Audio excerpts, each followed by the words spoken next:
بسم الله الرحمن الرحيم. الحمد لله وكفى وسلام على عباده الذين اصطفى. أما بعد فأعوذ بالله من الشيطان الرجيم. بسم الله الرحمن الرحيم.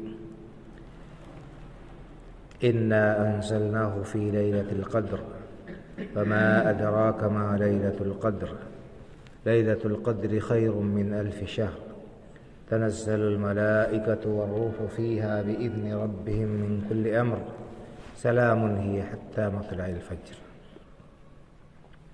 محترم حضرات، تفسیر قرآن کا سلسلہ جو چل رہا ہے اسی سلسلے کی کڑی یہ بھی ہے۔ آج انشاءاللہ آپ حضرات کے سامنے دو صورتوں، سورہ قدر اور سورہ بینہ کا ترجمہ اور اس کی مختصر تشریح پیش کی جائے گی۔ آپ کے سامنے جو سورہ میں نے پڑھی ہے وہ سورہ قدر کہلاتی ہے۔ اس سورہ کے اندر اللہ رب العالمین نے لیلۃ القدر کی فضیلت بیان کی ہے، اس کا مقام و مرتبہ بیان کیا ہے۔ اللہ تعالیٰ نے فرمایا بسم اللہ الرحمن الرحیم، انا انزلناہ فی لیلۃ القدر، یقیناً ہم نے قرآن کریم کو قدر والی رات میں اتارا ہے۔ وما ادراک ما لیلۃ القدر، اور آپ کو کیا معلوم کہ یہ قدر والی رات کیا ہے؟ لیلۃ القدر خیر من الف شہر، یہ قدر والی رات 1000 مہینوں سے افضل اور بہتر ہے۔ تنزل الملائکۃ والروح فیہا باذن ربہم من کل امر، اس رات میں روح حضرت جبریل علیہ السلام اور فرشتے اللہ کے حکم سے کچھ چیزیں لے کر اترتے ہیں، نازل ہوتے ہیں۔ سلام ہی حتی مطلع الفجر، یہ رات سلامتی والی رہتی ہے، سراپا سلامتی ہوتی ہے اور طلوع فجر تک رہتی ہے، باقی رہتی ہے۔ یہ انتہائی اختصار کے ساتھ اس سورہ کا ترجمہ ہوا۔ میری کوشش یہ ہے کہ جو صورتیں چھوٹی چھوٹی ہم لوگ پڑھتے ہیں نماز میں، ان کے معنی و مفہوم کو ہم سمجھیں، اس لیے کہ صرف زبانی ادا کر لینے سے ہمارے اندر وہ اثر نہیں ہوتا ہے۔ اس کے معنی و مفہوم کو سمجھیں گے تو ہمارے اندر جو ہے اس کا اثر ہوگا انشاءاللہ، یعنی ہم عمل کے لیے تیار ہوں گے، آمادہ ہوں گے، اور اسی طرح سے عبادت ہمارے لیے ایک لذت اور کشش کا ذریعہ بنے گی، کیونکہ ہمیں اس کا فائدہ معلوم ہوگا۔ تو جو سورہ میں نے پڑھی ہے سورہ قدر کہلاتی ہے۔ اس میں اللہ رب العالمین نے یہ بیان فرمایا ہے کہ قرآن کریم کو اس نے قدر والی رات میں اتارا ہے۔ قدر والی رات سے کیا مراد ہے؟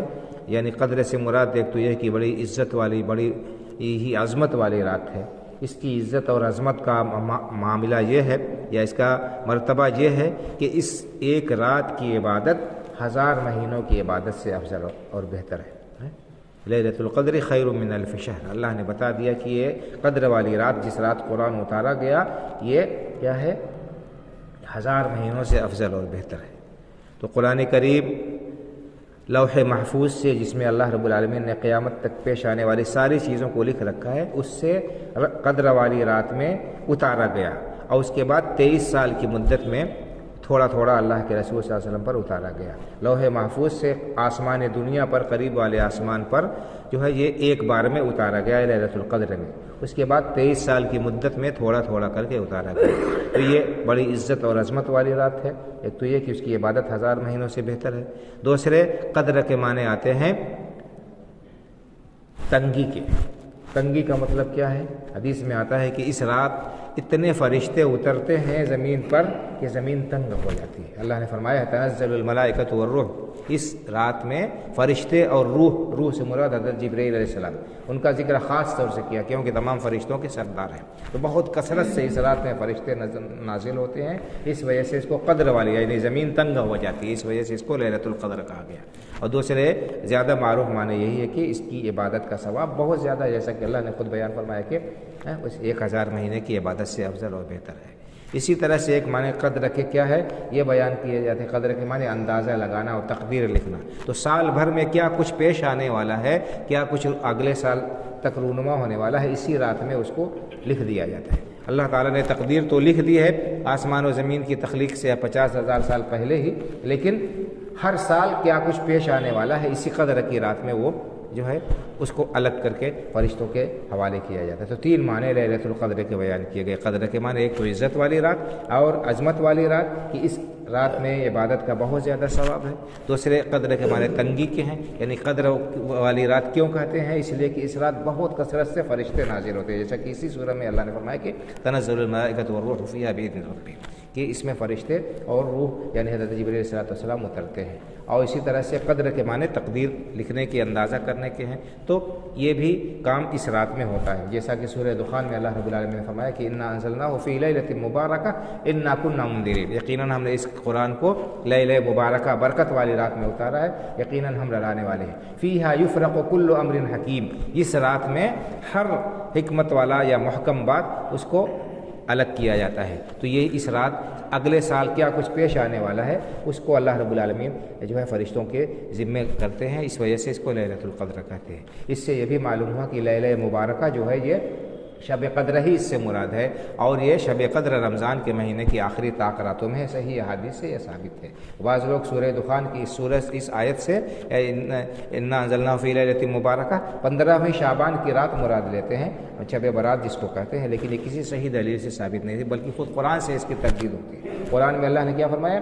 شہر رمضان الذی انزل فیہ القرآن، رمضان کا مہینہ وہ ہے جس میں قرآن کا نزول شروع ہوا، اور اسی طرح فرمایا کہ انا انزلناہ فی لیلۃ القدر، ہم نے قرآن کو لیلۃ القدر میں اتارا ہے۔ تو لیلۃ القدر اور رمضان کے مہینے میں ہوتی ہے، لہٰذا لیلہ مبارکہ یہ بھی رمضان کی جو ہے لیلۃ القدر مراد ہوئی، اور شعبان کے مہینے کی 15ویں تاریخ مراد لینا اس لیلہ مبارکہ سے کسی صحیح دلیل سے ثابت نہیں ہے، کیونکہ شعبان کا مہینہ جو ہے چل رہا ہے، اور 15ویں شعبان کو لوگ شب برات کے نام سے خصوصی اہتمام کرتے ہیں، شب بیداری ہوتی ہے، اور خاص طور سے عبادتیں لوگ کرتے ہیں، اور کیا کیا کام کرتے ہیں، قبرستان جاتے ہیں۔ اس رات کی الگ سے کوئی خاص فضیلت کسی صحیح دلیل سے ثابت نہیں ہے، نہ کوئی خاص عبادت 15ویں شعبان کی ثابت ہے، اور روزہ تو بالکل ہی باطل ہے، کسی صحیح حدیث سے ثابت ہی نہیں ہے۔ تو اس لیلہ مبارکہ سے یا لیلۃ القدر سے رمضان کے آخری عشرے کی طاق راتوں میں سے کوئی ایک رات مراد ہے۔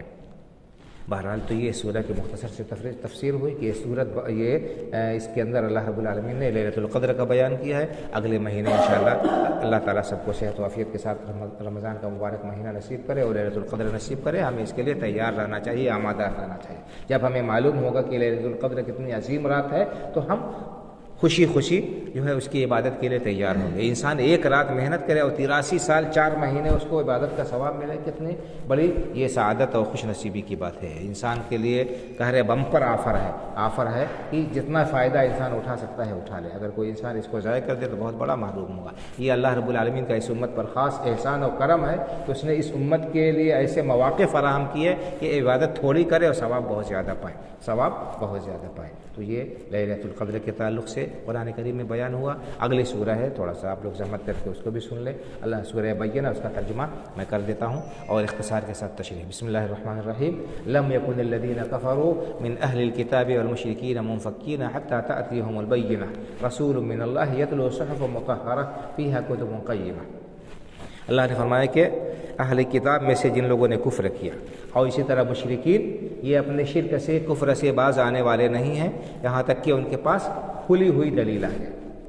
اہل کتاب کن کو کہتے ہیں؟ یہود و نصارہ۔ حالانکہ ان کے اوپر کتاب نازل ہوئی تھی، اللہ کے طرف سے رسول اور پیغمبر آئے تھے، لیکن انہوں نے انحراف کر دیا، تبدیلی کر دی، اللہ کی کتاب کو میں جو ہے تبدیلی کر دی اور دین سے دور ہو گئے۔ تو کتاب کے اترنے سے ان کا کوئی فائدہ نہیں ہوا، کیونکہ کتاب سے وہ لوگ دور ہو گئے، اس کے احکام کو بدل دیا، اس کے اندر جو ہے گڑبڑی کر دی۔ اور مشرکین جن کے اوپر نہ کتاب نازل ہوئی نہ جن کی طرف جو ہے رسول بھیجے گئے، تو ان کو مشرکین کہا گیا۔ تو اہل کتاب کے جو کافر تھے، جنہوں نے کتاب کے بعد بھی کفر کیا، اور مشرکین وہ اپنے کفر سے باز آنے والے نہیں تھے حتی تأتیہم البینہ، یہاں تک کہ ان کے پاس کھلی ہوئی دلیل آ جائے۔ کھلی ہوئی دلیل کیا ہے؟ رسول من اللہ کے رسول محمد صلی اللہ علیہ وسلم یتلو صحف مطہرہ، جو پاکیزہ صحیفے تلاوت کرے۔ تو اللہ کے رسول صلی اللہ علیہ وسلم کو اللہ تعالیٰ نے بینہ و دلیل قرار دیا۔ اللہ کے رسول صلی اللہ علیہ وسلم بذات خود اپنے صداقت کی سراپا دلیل تھے۔ آپ کی صداقت اور سچائی کے لیے الگ سے کسی دلیل کی کوئی ضرورت ہی نہیں۔ کیوں؟ اس لیے کہ آپ کی پوری زندگی پوری زندگی آپ کی آئینے کی طرح سے بالکل روشن اور شفاف تھی، جس پر کوئی گرد و غبار نہیں. آپ کی زندگی کا ایک ایک ورق بالکل روشن تھا. اور اہل مکہ آپ کو آپ کی نبوت کے اعلان سے پہلے صادق اور امین کہتے تھے. تو ایسی ہستی جس نے زندگی میں کبھی غلط بات نہیں کہی، کبھی جھوٹ نہیں بولا، کبھی ان سے کوئی خلاف ادب بات نہیں سرزد ہوئی، وہ اتنا بڑا جھوٹ کرنے لگیں گے اللہ رب العالمین کی طرف کہ اللہ نے مجھے پیغمبر بنایا ہے؟ یہ ہو ہی نہیں سکتا ہے. تو آپ کا یہ دعویٰ خود آپ کی پوری زندگی جو ہے آپ کی صداقت کی کھلی ہوئی دلیل ہے کہ آپ نے کبھی کوئی غلط بات زبان سے نکالی نہیں. اس لیے یہ بات جو کہہ رہے ہیں یہ بھی سچی ہے. دوسری بات یہ ہے کہ آپ کے کو بینہ و دلیل اس لیے کہا گیا کہ آپ نے اللہ کا جو کلام پیش کیا، یہ کلام ایسا تھا کہ دنیا کے بڑے سے بڑے نامور اور فصیح و بلیغ عرب کے لوگ سب عاجز رہ گئے جیسا کلام پیش کرنے سے. اگر یہ انسان کا کلام ہوتا تو لوگ اس کا مقابلہ کر لیتے. قرآن میں اللہ رب العالمین نے چیلنج کیا، اور 1400 سال سے یہ چیلنج باقی ہے کہ اگر یہ انسان کا کلام ہے، اللہ کا کلام نہیں، تو اس جیسا کلام پیش کر دو. پوری دنیا مل کر ایسا کلام پیش نہیں کر سکی. فرمایا کہ کھلی ہوئی دلیل آ گئی، اللہ کے رسول صلی اللہ علیہ وسلم آ گئے. اس کے باوجود بھی یہ لوگ اپنے ہٹ کی وجہ سے، اپنے ضد کی وجہ سے، اور بغض اور عناد اور حسد کی وجہ سے آپ پر ایمان نہیں لا رہے. لم يكن الذين كفروا من اہل الكتاب والمشرکین منفکین حتی تأتیہم البینہ. اہل کتاب کے کافر اور مشرکین اپنے کفر سے باز آنے والے نہیں تھے یہاں تک کہ ان کے پاس کھلی ہوئی دلیل آ جائے. اور وہ کھلی ہوئی دلیل کون ہے؟ رسول من اللہ، اللہ کے رسول جناب محمد صلی اللہ علیہ وسلم. یتلو صحف مطہرہ، جو پاکیزہ صحیفے قرآن کریم کی تلاوت کرتے ہیں. فیہا کتب قیمہ، اس صحیفے میں، اس کتاب کے اندر بالکل واضح اور کھلے ہوئے احکام موجود ہیں. ان کے اندر کوئی ایش پیش نہیں، کوئی پیچیدگی نہیں، کوئی غلطی نہیں، کوئی جو ہے اس کے اندر پوشیدگی نہیں. بالکل واضح کلام، اللہ کا کلام پیش کرتے ہیں اور حق اور باطل کے درمیان امتیاز کر دیتے ہیں. تو اللہ کے رسول صلی اللہ علیہ وسلم آ گئے، اور جس کا انتظار تھا. اس کے باوجود بھی حسد ایسی برائی ہے کہ اس حسد کی برائی نے ان کو آپ پر ایمان لانے سے روک دیا. وما تفرق الذین اوتوا الکتاب الا من بعد ما جاءتهم البینہ. اہل کتاب متفرق نہیں ہوئے، جدا نہیں ہوئے، اختلاف نہیں کیا انہوں نے، مگر اس کے بعد کہ ان کے پاس کھلی ہوئی دلیل آ گئی. اللہ کے رسول صلی اللہ علیہ وسلم آ گئے، اللہ کا کلام پیش کر دیا. اہل کتاب کی کتابوں میں آپ کی صفت بیان کی گئی تھی، آپ کے اوصاف بیان کیے گئے تھے، آپ کے بارے میں بیان کیا گیا تھا. وہ سب جانتے تھے، اس طرح سے اللہ کے رسول صلی اللہ علیہ وسلم کو جانتے تھے جیسے اپنے اولاد کو جانتے ہیں. اللہ نے فرمایا کہ یعرفونہم کما یعرفون ابناءہم. اللہ کے رسول صلی اللہ علیہ وسلم کو ان کی صفات کے ذریعے سے وہ اسی طرح پہچانتے ہیں جیسے اپنے اولاد کو پہچانتے تھے. لیکن برا ہو حسد کا اور بغض کا، کہ اس حسد کی وجہ سے، جلن کی وجہ سے انہوں نے حق کو قبول کرنے سے انکار کر دیا. تو یہ حسد بہت ہی خطرناک بیماری ہے، انسان کو ہلاک اور برباد کر دینے والی ہے. حق اگر آ جائے انسان کے پاس میں تو پھر یہ نہیں دیکھنا چاہیے کہ کس نے کہا، حق کو قبول کر لینا چاہیے، حق کے سامنے سر تسلیم کم کر دینا چاہیے.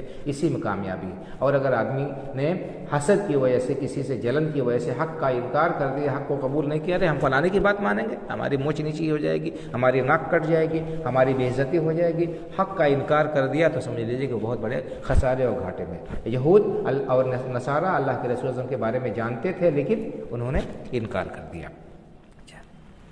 وما تفرق الذین اوتوا الکتاب الا من بعد ما جاءتهم البینہ. کھلی ہوئی دلیل آ جانے کے بعد انہوں نے تفرقہ کیا، اختلاف کیا. اس سے یہ بھی معلوم ہوا کہ تفرقہ اور اختلاف بہت ہی بری چیز ہے، اور اس کی وجہ سے انسان سے برکت اور اللہ رب العالمین کی توفیق اٹھ جاتی ہے. جہاں کہیں بھی اختلاف ہوا، تفرقہ ہوا، دلیل کو نہیں قبول کیا، وہاں سے اللہ رب العالمین کی رحمت اور مہربانی اٹھ جاتی ہے. پھر لوگ آپس میں لڑتے ہیں اور ان کے معاملات پھر بد سے بدتر ہوتے جاتے ہیں. وما امروا الا ليعبدوا الله مخلصين له الدين حنفاء ويقيموا الصلاه ويؤتوا الزكاه وذلك دين القيم. اللہ نے فرمایا کہ حالانکہ ان کو اہل کتاب کو، جن کی طرف کتاب اتاری گئی تھی، اور نصارہ کو یہی حکم دیا گیا تھا کہ اللہ ہی کی عبادت کرے، اور یکسو ہو کر، ساری کائنات سے الگ ہو کر، سب لوگوں کی، تمام مخلوقات کی جن کی بھی عبادت کی جاتی ہے، تمام ہستیوں کی عبادت سے الگ ہو کر اکیلے اللہ رب العالمین کی وحدانیت کو مانے، اکیلے اسی کی عبادت کرے. وما امروا الا ليعبدوا الله مخلصين له الدين حنفاء. تمام دنیا سے کٹ کر، الگ ہو کر اکیلے اللہ کی عبادت کرے.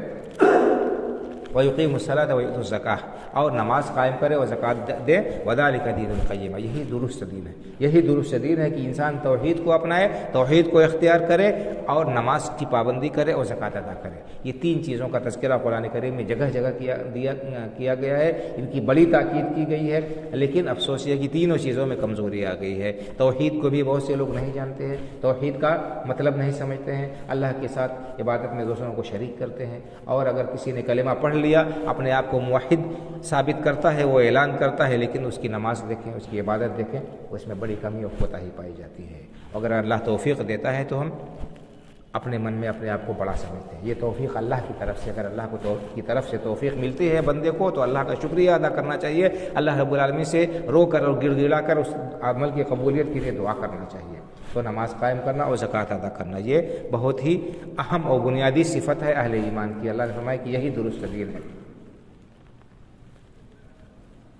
ان الذين كفروا من اهل الكتاب والمشركين في نار جهنم خالدين فيها اولئك هم شر البريه۔ دو آیتیں اور اللہ نے فرمایا کہ جن لوگوں نے یعنی کفر کیا وہ لوگ جہنم میں جائیں گے۔ کتاب آ گئی، اللہ کا فرمان آ گیا، اس کے باوجود بھی اس پر ایمان نہیں لائے تو ان کو اس کا کوئی فائدہ نہیں ہوگا، جہنم میں ہمیشہ ہمیشہ رہیں گے۔ اولئک هم شر البریہ، اور جو کفر کرنے والے ہیں کافر اللہ کے ہاں بدترین مخلوق ہے، کیونکہ جانور بھی اپنے خالق کو پہچانتا ہے، اللہ رب العالمین کو پہچانتا ہے، اور جو عقل رکھتے ہوئے، شعور رکھتے ہوئے، سوجھ بوجھ رکھتے ہوئے اللہ کی کتاب آ جانے کے بعد بھی آنکھ بند کر رہے ہیں، ان کے دل پر پردہ پڑا رہے، یہ بدترین مخلوق ہے۔ اللہ نے فرمایا یہ بدترین مخلوق ہے۔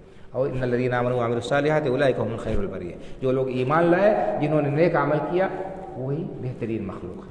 معلوم ہوا کہ اللہ کے ہاں مقام و مرتبہ پانے کے لیے ایمان لانا اور عمل کرنا دونوں ضروری ہے، ایمان اور عمل صالح۔ ایمان اور عمل صالح آپ دیکھیں گے قرآن کریم میں جگہ جگہ اللہ رب العالمین نے یہ بات بیان فرمائی کہ صرف زبانی دعویٰ نہیں، ایمان دل سے یقین کرنا، تصدیق کرنا، اور اس یقین اور تصدیق کی علامت کیا ہے کہ ہم عمل کریں، زبان سے کہیں اور عمل نہ ہو، اس کا مطلب کہ ہمارا دعویٰ یہ غلط ہے۔ جو لوگ ایمان لائے، جنہوں نے نیک عمل کیا، اولئک هم خیر البریہ، وہ سب سے بہترین مخلوق ہے، کیونکہ انہوں نے اپنے پیدائش کا مقصد جان لیا، اپنے تخلیق کا مقصد پہچان لیا، اس کو پورا کر رہے ہیں۔ دنیا میں اللہ نے کس لیے ہمیں بھیجا؟ وما خلقت الجن والانس الا لیعبدون، اللہ تعالیٰ نے اسی لیے بھیجا تھا کہ اللہ ہی کی عبادت کی جائے، اللہ ہی کی بندگی کی جائے، اللہ ہی کی توحید کو اپنایا جائے، اختیار کیا جائے۔ تو جو اس مقصد کو سمجھ گیا اپنے پیدائش اور دنیا میں بھیجے جانے کا، وہ کامیاب ہے۔ ان کے لیے کیا ہے؟ اللہ نے بیان فرمایا کہ جزاؤہم عند ربہم جنات عدن تجری من تحتہا الانہار خالدین فیہا، ان کے لیے ان کا بدلہ یہ ہے کہ اللہ کی طرف سے ان کے لیے باغات ہوں گے، جنتیں ہوں گی، جن کے نیچے نہریں بہہ رہی ہوں گی، جاری ہوں گے، ہمیشہ اس میں رہیں گے، اور رضی اللہ عنہم ورضوا عنہ۔ یہ سب سے بڑا سرٹیفکیٹ ہے کہ اللہ ان سے راضی، وہ اللہ سے راضی، اللہ ان سے راضی اور وہ اللہ سے راضی۔ اگر کسی کو رضی اللہ عنہ کی سرٹیفکیٹ مل گیا تو سمجھ لیجیے کہ سب سے بڑا کامیاب ہے، اس سے بڑی کوئی شہادت، اس سے بڑی کوئی سرٹیفکیٹ ہو ہی نہیں سکتی۔ اللہ رب العالمین کی رضامندی کس کو حاصل ہوگی؟ ذالک لمن خشی ربہ، جو اپنے پروردگار سے ڈرتا رہا، جو اللہ سے ڈر کر زندگی گزارے، خشیت کی، تقوی کی، پرہیزگاری کی، گناہوں سے بچ کر، وہ اس کو یہ سعادت حاصل ہوگی، اس کے لیے یہ سرٹیفکیٹ ہے۔ اللہ نے فرمایا یہ سرٹیفکیٹ کس کو حاصل ہوگا اللہ رب العالمین کی رضامندی کا؟ لمن خشی ربہ، جو اللہ رب العالمین سے ڈرتا رہا، اللہ رب العالمین کا خوف اس کے دل میں رہا، اور اپنے اعمال سے، اپنے کردار سے، اپنی زندگی کے تمام معاملات میں وہ اللہ سے ڈر کر عمل کرتا رہا۔ تو یہ اس سورہ کا خلاصہ ہے کہ اس سے معلوم یہ ہوا کہ ایمان اور عمل صالح ضروری ہے اللہ رب العالمین کے یہاں کامیابی کی، اور کسی کا کسی سے نسبی تعلق یا کسی کا کسی صرف زبانی دعویٰ یہ اللہ کے یہاں مقبول نہیں ہوگا۔ ایمان اور عمل صالح یہ کامیابی کے لیے ضروری ہے۔ اللہ رب العالمین سے دعا ہے کہ اللہ تعالیٰ ہمیں قرآن کریم کو سمجھنے کی، اس سے نصیحت حاصل کرنے کی، اس کے احکام پر عمل کرنے کی توفیق عطا فرمائے، اپنے نیک اور صالح اور کامیاب بندوں میں شامل فرما لے، اور اللہ تعالیٰ زندگی میں جب تک زندہ رکھے، اسلام پر زندہ رکھے، خاتمہ ہو تو ایمان پر خاتمہ ہو ہمارا، آمین۔ وآخر دعوانا الحمد للہ رب العالمین۔